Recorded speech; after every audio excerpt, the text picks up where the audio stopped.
Guy, I have heard that you can survive for longer without food than without sleep. Is that true? Well, we think it almost certainly is. People can generally go without sleep for a few days before they start getting very severe symptoms. And in fact, if you look at animals, they tend to die within a few days or a couple of weeks of profound sleep deprivation. For food, we can go much longer. So it's almost certainly the case that we can survive longer without food than sleep. Why? What is it that sleep does for us that is so critical? Well, we've begun to understand over recent years quite how fundamentally important sleep is to pretty much every aspect of our waking lives. It's involved in primarily in the regulation, in the housekeeping of our brains. So it regulates memory, it regulates mood, but importantly also regulates metabolism within the brain. We understand that sleep has a really important function in removing toxins or the byproducts of normal activity from the brain. But it also is important for physical aspects of our health. So our cardiac health, our blood pressure, how we process sugar. So for example, after a single night of sleep deprivation, the way that our bodies process glucose changes dramatically. And so when you think about this activity that you're doing for 8 hours a night, it's going to have some fundamental importance for every aspect of your life. Some people seem to be able to survive on much less sleep than others. Some people are okay on 4 or 5 hours sleep. Is it just that we are different and we need different amounts of sleep?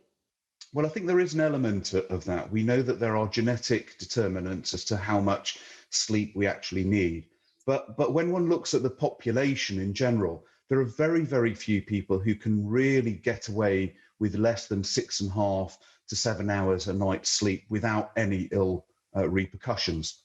How many hours sleep a night should we actually be having then?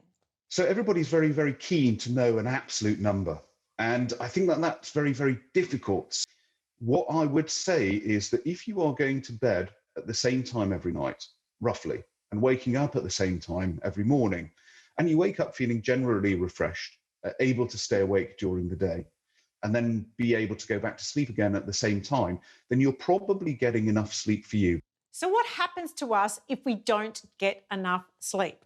From a neurological perspective, we know that one of the major repercussions of not having enough sleep in the short term is a problem with cognition. So things like attention, like vigilance, like word finding difficulties, the ability to undertake complex tasks. In the long term, there is an increasing body of evidence to suggest that sleep deprivation long term can result in more significant cognitive problems, like, for example, potentially being a predisposing factor for cognitive decline, things like Alzheimer's disease. If you have profound sleep deprivation or your sleep is disrupted for other reasons, that may make your mood worse, it may increase your anxiety levels. Sleep deprivation really does fundamentally alter the way that our body, for example, utilizes food, utilizes calories, in that it predisposes to weight gain, it predisposes to pre-diabetic state, and in the long term, possibly even diabetes and high blood pressure. Does our need for sleep change during our lifetime and our life stages?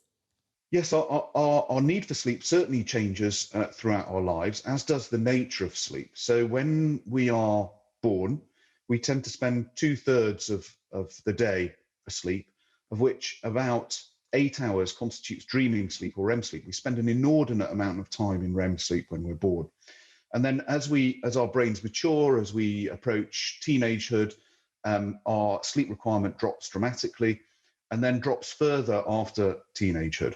And then as we get older, as we head into late adulthood, people tend to become more morning larks. So they tend to want to go to bed much earlier and wake up earlier. Now, the one issue that people often believe is that as we get much older, our sleep requirement drops. And it's probably the case that actually when we are in our 60s, 70s, and 80s, our sleep requirement is exactly the same as it would be in our 40s or 50s. It's just our brains are much less good at achieving that amount of sleep, that amount of good quality sleep, which is perhaps why we tend to nap a little bit more as we get older. It does feel like people are speaking more and more about sleep these days and are prioritising it more and more. Why do you think it's taken so long for us to understand how critical it is to our health?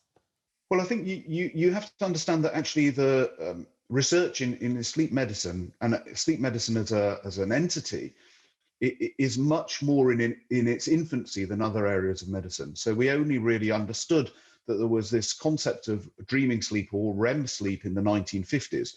And it's really over the last decade or two that we've developed really good experimental techniques for understanding sleep. As we talk about it a little bit more, and as scientists get more interested in it, and as more money is being pushed into research in this area, I think we will begin to appreciate how dangerous it is to ignore sleep in terms of our greater health.